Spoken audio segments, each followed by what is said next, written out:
The grandfather clock in the foyer of the Newsom estate did not merely chime. It commanded. Its heavy, rhythmic thrum echoed through the marble corridors of the 40-room mansion, a sound that for 58 years had served as the heartbeat of Eleanor's life.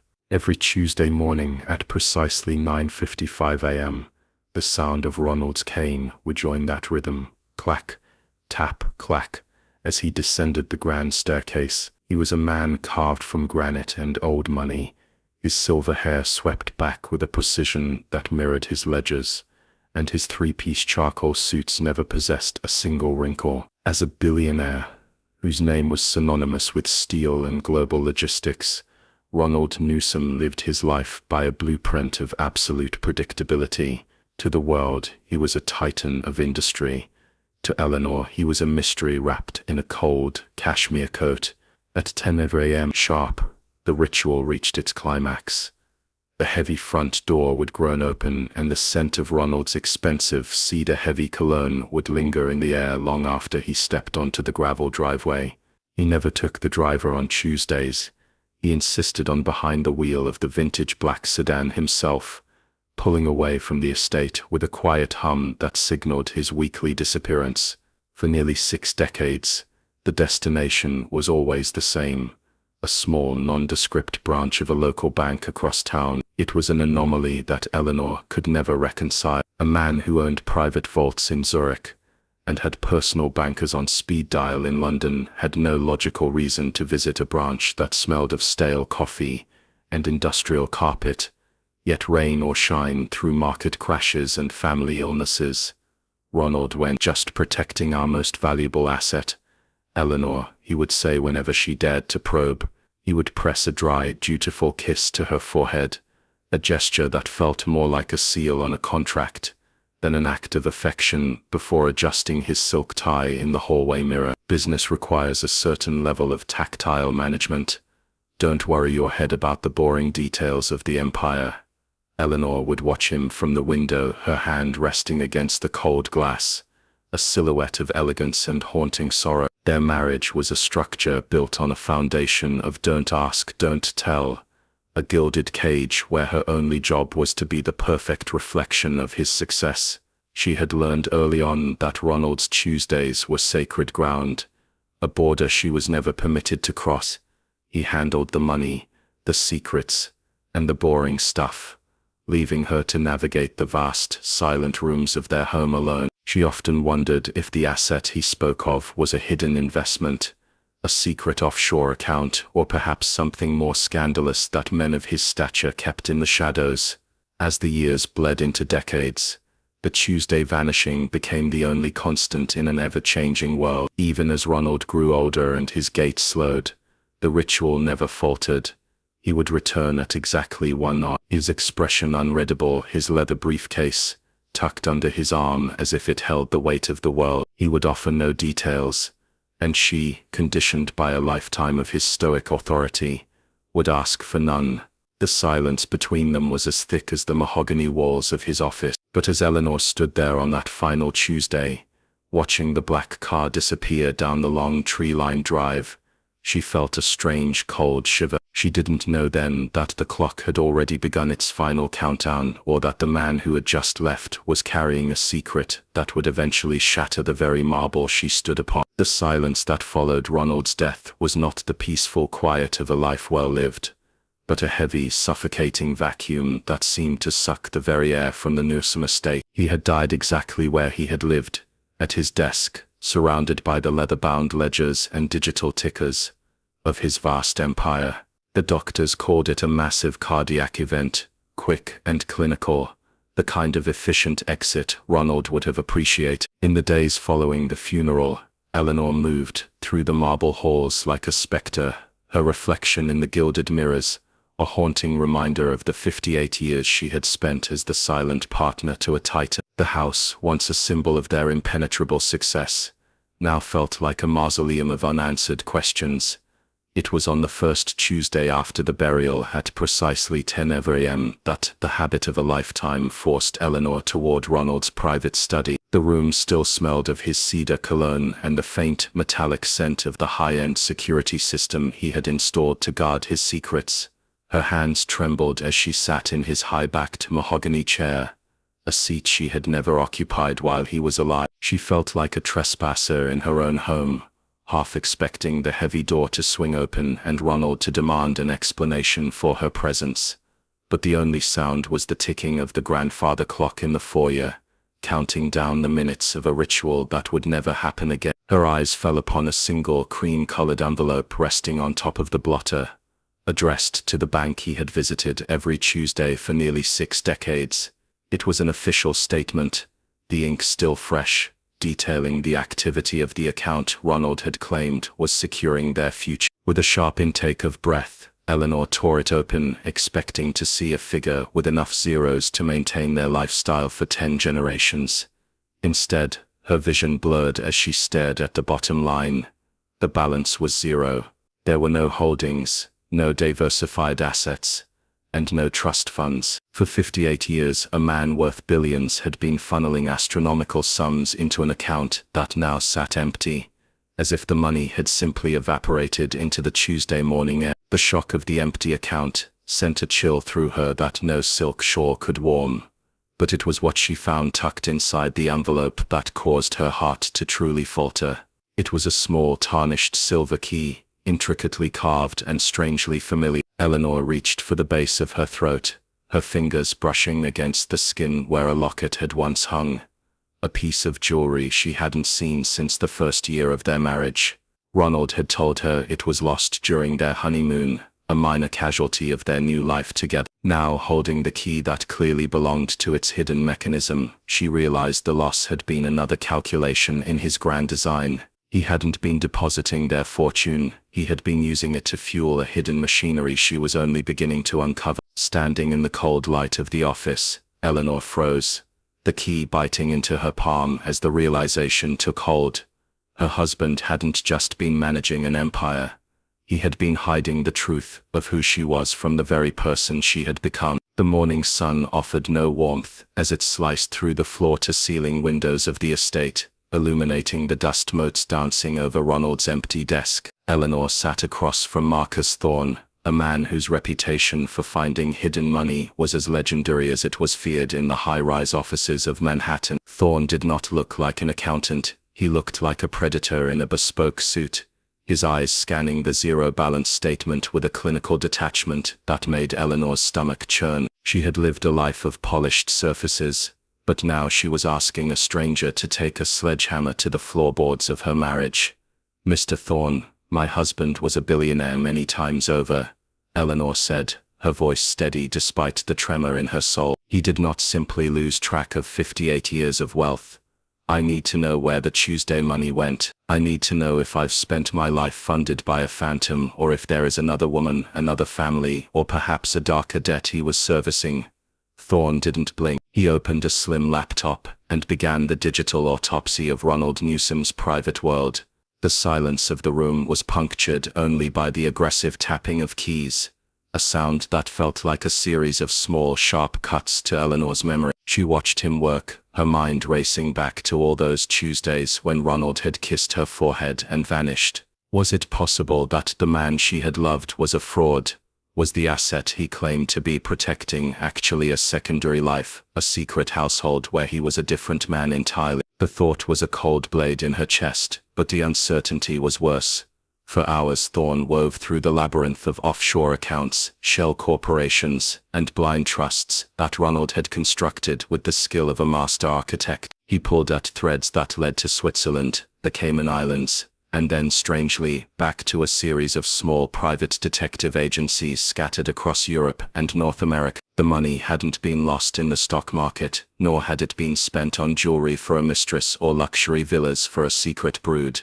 It was flowing out in steady, rhythmic pulses, exactly once a week, every Tuesday afternoon, to entities that specialized not in finance, but in people. "It's not a fraud in the traditional sense, Mrs. Newsom," Thorne finally whispered, his brow furrowed as he stared at a trail of wire transfers that defied the logic of a typical billionaire. He wasn't hiding money from you, he was burning it. This account wasn't for growth, it was a furnace. He's been paying out millions every year in retainer fees to information recovery specialists and high-end search firms for over half a century. Eleanor felt the room tilt. The silver locket key grew hot in her hand, a silent witness to a truth she wasn't sure she was ready to hear. Ronald hadn't been building a secret empire, he had been funding a hunt. The fear of a mistress or a second family began to evaporate, replaced by a much more visceral ancient dread. As Thorne turned the screen toward her, showing a list of names that were not bankers, but genealogists and adoption lawyers, Eleanor's breath hitched. The cold investigation was no longer about a billionaire's missing fortune. It was about the ghosts of a teenage girl's past that her husband had never allowed to rest. The digital flickering of Marcus Thorne's screen cast a cold blue pallor over the mahogany surfaces of the study, making the room feel less like a home and more like a high-stakes command center. As the forensic accountant scrolled through the digitized archives of Ronald's secret ledger, the sheer scale of the operation began to emerge. This was not the record of a man managing a portfolio, it was the logbook of a general conducting a 60-year war against an enemy. The Tuesday money had a destination, and it was a sprawling global network of shadow investigators, specialized genealogists, and the world's most exclusive DNA databases. Eleanor watched, her throat tight, as Thorne highlighted payments made to agencies in London, Paris, and Boston. The entries were meticulous, recorded in Ronald's sharp, accountant-like hand before being moved into encrypted digital files in the later years. Every Tuesday for 58 years, Ronald hadn't been visiting a bank to check on interest rates. He had been receiving status reports. He had been paying for access to sealed records, private courier fees, and biological trace analysis. The sums were staggering, millions of dollars over the decades, enough to buy islands or influence elections, all funneled into the singular task of tracking a bloodline that had been severed in a cold hospital room in night. He wasn't just looking for someone missing. Newsome, Thorne remarked, his voice dropping to a low, respectful hum as the magnitude of the search hit him. He was buying the world's cooperation. Look at these dates. In the 70s, he was paying for physical archives to be unsealed in rural conflicts. In the 90s, he was early adopting private genetic mapping. He wasn't waiting for the technology to catch up to him, he was funding the development of the technology so he could use it first. Eleanor leaned forward, her eyes catching on a recurring line item. Project Nightingale. Under this heading, Ronald had authorized payments to confidential intermediaries and adoption registry whistleblowers. It was a paper trail that spanned the globe, tracing the movement of a single soul through foster homes, closed records, and name change. The billionaire, who refused to buy a new car every year and lectured her on the wastefulness of expensive galas, had been secretly hemorrhaging his net worth to keep a 60-year-old cold case alive. The realization was a physical weight, pressing Eleanor back into her chair. Every time Ronald had been distant, every time he had seemed preoccupied with the empire, he had actually been staring into the abyss of her own past. He had been chasing a ghost she had spent a lifetime trying to outrun. The paper trail didn't lead to a hidden mistress or a fraudulent business partner. It led directly back to the teenage version of herself, standing on a train platform with empty arms and a shattered heart. As Thorne clicked open a final folder labeled biological matches, high probability, Eleanor's breath hitched. The billionaire's secret wasn't a crime of greed, but a crime of relentless, expensive hope. The smell of ammonia and floor wax always had the power to make Eleanor's heart skip a beat, even 60 years later, but as she stared at the glowing screen of Ronald's ledger, the scent became overwhelming. Suddenly, the mahogany walls of the study dissolved, replaced by the sterile flickering fluorescent lights of the Mercy Home for Unwed Mothers. It was 1966, and the world was a narrow, terrifying place for a girl of 17 with a secret that threatened the pristine reputation of the Newsome-adjacent social circles her parents guarded, like hounds. Eleanor could feel the scratchy wool of the maternity smock against her skin, a garment designed to hide shame rather than provide comfort. She remembered the window of her small shared room, a tiny square of grey sky that seemed to mock the vibrant life she had imagined for herself before that summer. Her father had been a man of ironclad principles, his voice a low thunder that brooked no dis. A mistake of this magnitude does not become a permanent fixture in this family, Eleanor, he had said, refusing to look her in the eye. You will go there, you will finish this, and then you will return as if nothing ever happened. The child will find a home with people who are prepared for her. You are not. The memory of the labor was a blur of white sheets and sharp, lonely pain, but the moment after was etched in her mind with the clarity of a diamond. She had caught only a fleeting glimpse of the baby, a girl with a shock of dark hair and a cry that sounded like a question. Eleanor wasn't allowed to answer. She had reached out, her fingers grazing the infant's soft cheek, before her mother had stepped. Her mother, always smelling of lily of the valley and disappointment, had signaled the nurse with a curt nod. There were papers already waiting on a clipboard, the ink dry before the baby had even taken her first breath. It's for the best, darling, her mother had whispered, though her eyes were fixed on the doorway. In a year, this will be a dream you can barely remember. You have a whole life ahead of you, a life with men like Ronald Newsom, with empires to build. You cannot carry this weight into that world. Eleanor remembered the weight of the pen in her hand, how heavy it felt, how final. She had signed her name, her hand shaking so violently that the R at the end of Eleanor trailed off into a jagged line. They hadn't even let her hold the gun. They had taken the baby away in a plastic bassinet that squeaked against the linoleum, a sound that had echoed in Eleanor's nightmares for half a century. She had left the hospital 3 days later, her body aching and her arms feeling unnaturally light, stepping into the back of her father's car to begin the long, silent process of becoming the woman the world expected her to be. She had met Ronald only months later, a rising star in the business world, who saw her elegance and her silence as signs of a perfectly bred wife. She had never told him. She had buried the girl under layers of pearls, silk, and the heavy responsibilities of a billionaire's consort. She had believed, with the desperate conviction of the traumatized, that the secret was her own, a private ghost that haunted only her. But as the flashback faded and the reality of the mahogany study returned, Eleanor looked at the silver locket key in her hand, and realized with a jolt that the man she had married hadn't just known her secret, he had been trying to exhume it for 58 years. The black town car felt like a rolling confessional, as Eleanor directed the driver toward the First National Bank branch on the edge of the city. For 58 years, this had been the X on Ronald's map, the place where time had been measured in 3-hour increments every Tuesday. When the car pulled to a stop, the building looked disappointingly ordinary, a squat, brick structure with tinted windows that gave away nothing. Eleanor stepped out, her spine rigid despite the trembling in her knees, and clutched her handbag as if it were a shield. Inside, the air was conditioned to a crisp, professional chill. The bank manager, a woman named Mrs. Gable, whose face wore the practiced mask of a person who knew secrets but never spoke them, stood waiting. There was no need for introductions.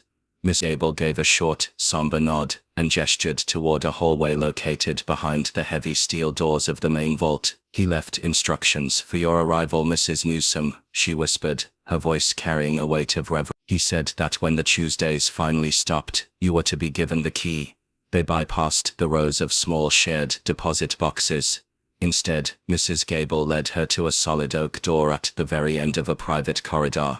It was labeled simply, Private Asset Management Office. As the door swung open, Eleanor did not find a teller's desk or a stack of currency. She found a sanctuary of obsession. The room was a war room in the truest sense, lined with corkboards, filing cabinets, and high-definition monitors. The walls were not decorated with the art Ronald usually favored, but with photographs, hundreds of them. Eleanor walked slowly into the center of the room, her breath hitching in her throat. The photos were arranged chronologically, dating back to the late. There were grainy black and white images of toddlers in playgrounds, school portraits of teenagers with braces, and candid shots of young women at graduation ceremony. Underneath each photo was a meticulous set of notes in Ronald's sharp, accountant-like script. Subject 42. Negative DNA match. Subject 89. Adoption records falsified. Subject 11/112. Discarded. Blood type mismatch. It was a gallery of all. Every Tuesday for nearly 60 years, Ronald had sat in this windowless room, sifting through the lives of strangers, investigating every girl who shared a birth date and a shadowy origin with the daughter Eleanor had lost. He had chased down every lead across 3 continents, filtering out the pretenders and the heartbreaks, one by one. She saw photos of women who had her nose, women who shared her jawline, and women who laughed, just like she once did, all of whom Ronald had investigated, and eventually ruled out with the cold, painful precision of a man who refused to give her anything but the absolute truth. The room felt heavy with the ghosts of these women, but even heavier with the ghost of Ronald. She saw the stacks of red-bound folders, his discarded files, which represented millions of dollars and thousands of man-hours spent trying to find a needle in a global haystack. This was where his Tuesdays had gone. He hadn't been avoiding her. He had been working for her.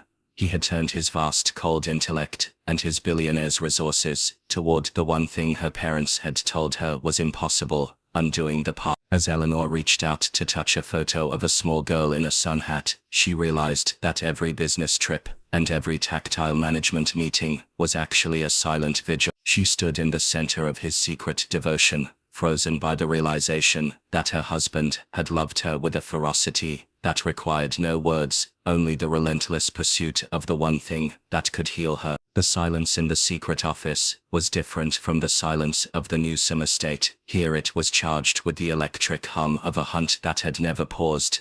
Eleanor moved toward the heavy mahogany desk at the center of the room, her footsteps muffled by the thick sound-absorbing cup. On the blotter lay a leather-bound logbook, its cover worn smooth by decades of Ronald's touch. This was the master record, the heartbeat of his obsession. Her fingers brushed the gold-embossed initials on the corner, or an end, and for a moment she could almost feel the phantom heat of his hand. She opened the book to the first page, dated December 1967. The entries were sparse then, written in the frantic, sharp hand of a younger man. Initiated search for mercy home records. Obstruction from hospital board.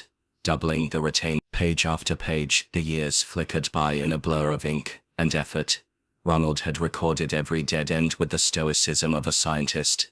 But beneath the cold data, Eleanor could sense the pulse of his quiet desperation. He had recorded the rise of the internet, the advent of commercial DNA testing, and the opening of sealed international borders, treating each technological leap as a new weapon in his arsenal. The billionaire who the world thought was obsessed with steel and shipping had been in reality a man obsessed with a single ghost.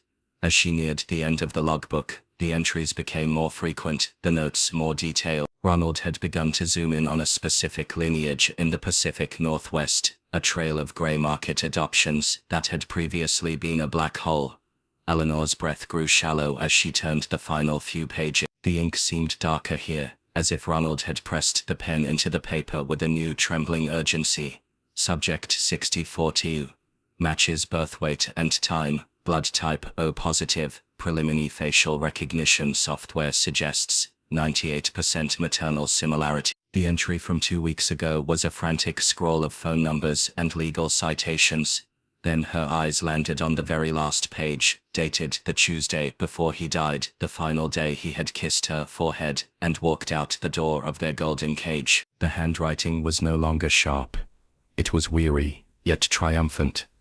There were no more subject numbers, no more cold percentages. There was only a name, a location, and a sentence that made the floor beneath Eleanor's feet feel as though it were turning to water.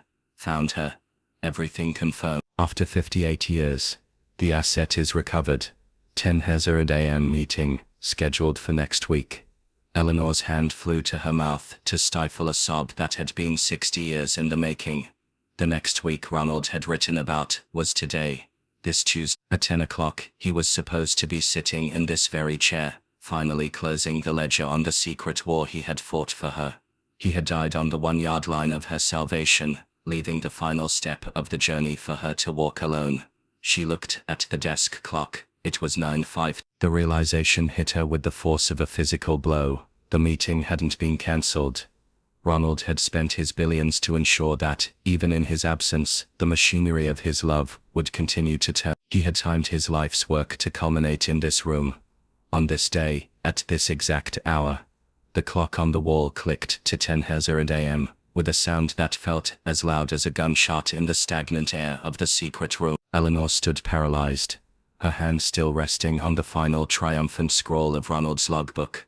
The weight of 58 years of silence, of billions spent, and of a teenage girl's grief seemed to converge on the oak door behind her.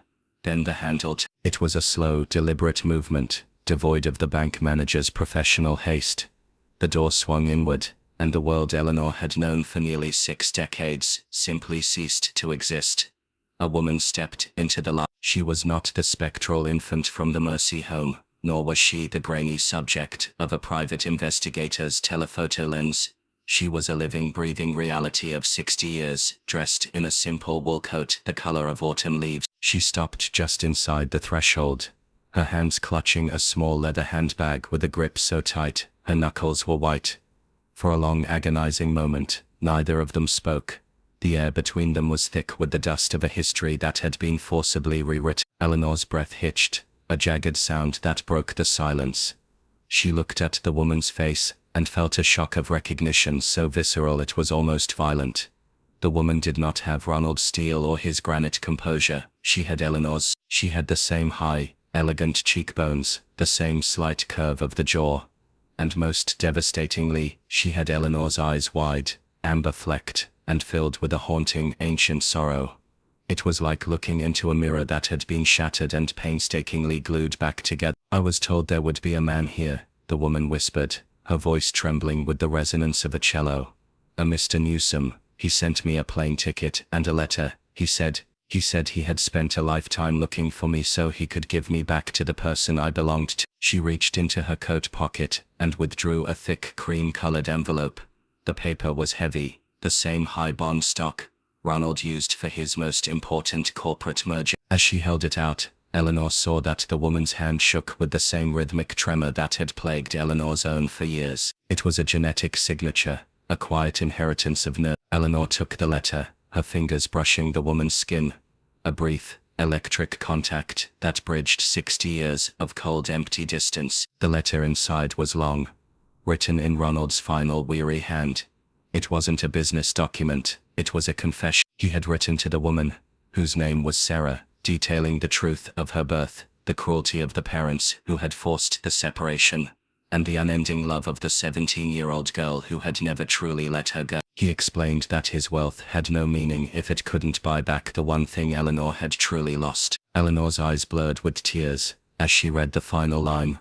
Ronald had written to this stranger, who was her flesh and blood, "I am a man of logic and numbers, but for 58 years, I have prayed to a God I don't believe in for this Tuesday to arrive. Please, give Eleanor the peace I could only ever fund, but never provide." Eleanor looked up from the paper, her vision swimming. Sarah was staring at the walls, at the hundreds of photos of herself, her life as a toddler, a graduate, a bride, all captured by Ronald's paid sentinels. She was seeing the evidence of a man who had watched over her from the shadows for her entire life, a billionaire guardian who had protected her without ever knowing her name. The frozen moment finally shattered, and Eleanor let out a cry that was half sob, half prayer. She didn't move toward her with the caution of a stranger. She moved with the gravitational pull of a mother. Sarah met her halfway, and as they collided in the center of the secret war room, the silence of the Newsome empire was finally irrevocably broken by the sound of 2 women weeping for the time they had lost, and the man who had spent his life buying it back. The sun began its slow descent over the Newsome estate, casting long amber shadows across the mahogany desk where so many secrets had once lived.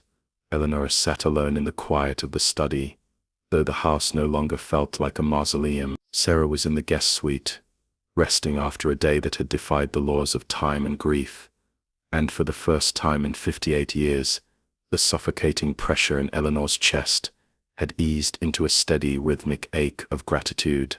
In front of her lay the final piece of the puzzle, a small wax-sealed envelope that Mrs. Gable had handed her as she left the bank, whispering that it was meant to be read only when the house was still. With trembling fingers, Eleanor broke the seal. The paper was crisp, smelling faintly of the cedar and old parchment that had defined Ronald's presence. The handwriting was different here, not the sharp, aggressive script of a corporate titan, but a softer, more intimate scrawl, written with a pen that had clearly lingered over the words. There were no figures, no asset lists, and no strategic directives. It was simply a letter to the woman he had shared a bed with for nearly 6 decades without ever truly revealing his heart. "My dearest Eleanor," the letter began, the words seeming to vibrate with his low, gravelly timbre. "I know that by the time you read this, the Tuesdays have ended, and the bank vault has given up its ghosts. I know you are likely angry, or perhaps simply frozen by the weight of what I've kept from you. For 58 years, I watched you move through this house with a grace that masked a hollow space I didn't know how to fill with words. I saw the way you looked at the empty hallways, and I knew that a part of you had stayed behind in that hospital room in 19. I didn't marry you for your status or the perfection of your breeding, despite what your father believed.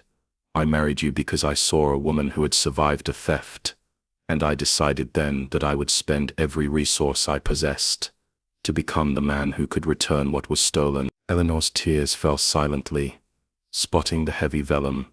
She thought of the coldness she had attributed to him, the distance she had mistaken for indifference. She had viewed his obsession with wealth as a pursuit of power, never realizing that to Ronald, money was merely a tool, a battering ram to be used against the walls of silence that adoption agencies and closed records had built around her past. Every board meeting he had dominated, every merger he had ruthlessly executed, had been a means to fund the hunt that happened every Tuesday at 10 a.m. "I am a man of ledgers," the letter continued, "and I understood early on that the debt of your sorrow was one that interest could never cover. I spent my life trying to find the piece of you that was missing, because I wanted to be worthy of the woman you are, not the woman the world expected you to be. I am sorry it took so many Tuesdays, Ellen. I am sorry I had to be the keeper of this secret for so long, but I feared that giving you hope before I had the truth would be the final cruelty. If you can find it in you to forgive a man who didn't know how to love you with his voice, then look at the woman standing in front of you, and know that she is my final gift. My empire was never built of steel or stone. It was built of the 58 years I spent finding my way back to you." Eleanor folded the letter and pressed it to her heart, closing her eyes as the last piece of Ronald Newsom finally settled into place. She realized now that the zero balance in his bank account was the most beautiful thing he had ever created. He had emptied his coffers to fill her life, trading a billionaire's fortune for a mother's peace. As she rose from the desk and walked toward the window, she saw the moon rising over the trees, silver and constant. The Tuesdays were over, the hunt was finished, and the billionaire's legacy was not a name on a skyscraper, but the sound of 2 heartbeats, finally in sync under one roof. Ronald had spent a lifetime in the shadows, so that she could finally step into the light, and as Eleanor turned toward the door to check on her daughter, she knew that for the first time in her life, she was no longer a ghost in her own home. She was